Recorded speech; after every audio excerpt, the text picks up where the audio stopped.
You want to feel kind of strong and anchored in yourself. Now, that's not so easy in this world because a lot of people see masculinity as something negative, whereas it's actually something very, very positive. It's this kind of energy that has built cities, that has invented things, that has created civilization. Not that women did not have a huge role in that as well, but there's something extremely positive about masculine energy. The lack of male role that get a lot of publicity for what I would call, and what others have called, kind of performative masculinity, where you're kind of creating the illusion of it. You're using all of the signs that indicate masculinity, somebody who's really out there, who's insulting people, who's really aggressive. And that's a lot of that's just performative, and it's actually very empty. And I'll tell you what, when I see somebody who's like that, who is trying so hard to project a masculine image in the sense of yelling, being overly dramatic, putting people down, being kind of bullying, I think, my God, what a weakling, what a little insecure baby. I look at those people, and if you can imagine them when they were 3 years old and how desperate they were to get attention and how kind of weak that is. So I want you to think of what it means to be a man and to be masculine. And of course, there's a range, and people have all different kinds of forms of it. And I don't want to preach this is the only way. But you want to think of it as a kind of inner power, a kind of self-control that you have. You want to feel kind of strong and anchored in yourself. Now, that's not so easy in this world because a lot of people see masculinity as something negative, whereas it's actually something very, very positive. It's this kind of energy that has built cities, that has invented things, that has created civilization. Not that women did not have a huge role in that as well, but there's something extremely positive about masculine energy. It's energy that's ambitious, that wants to make things. So you're somebody that wants to make and do and create things, not just talk and talk and talk and talk, okay?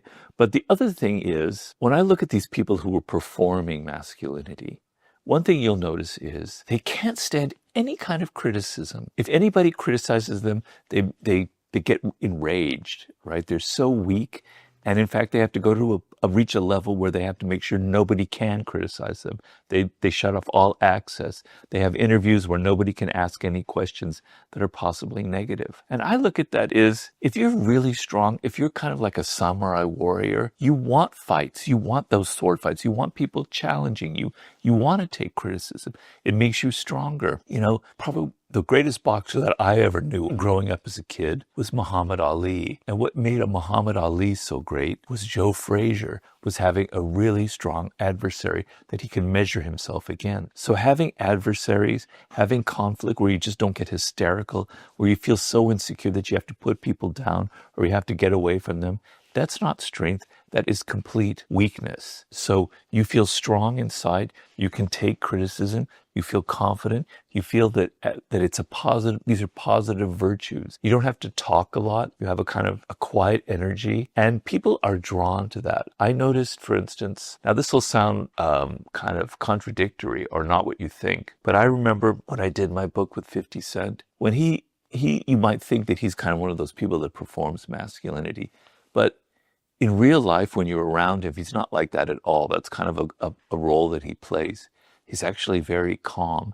And when you see him in like a group situation, he's got this very calm energy, and all eyes, he draws all the attention towards him. That's the kind of thing that I've noticed in certain men that are very confident and very secure about them. They don't have to talk a lot. They don't have to perform, but they just know who they are and they're comfortable with it, and it draws a lot of attention. So the main thing is a sense of inner strength, a sense of security, that you don't need to prove yourself. The way that you prove yourself is not by how many women you can seduce. It's not by how big your cars are and how fast they are and how expensive they are. It's not by bragging and yelling. It's by making things. That's how you gain your confidence. That's what makes you a man. You create things, you build a business, you make things with your hands, you write a book, you do something, you're productive, and you make things. Because for hundreds of thousands of years, that's what made men who they are, building things, creating things with their hands. I hope I've spelled it out. These are kind of what I consider to be male, masculine virtues. And I think that's very important in this day and age to kind of promote those kind of values.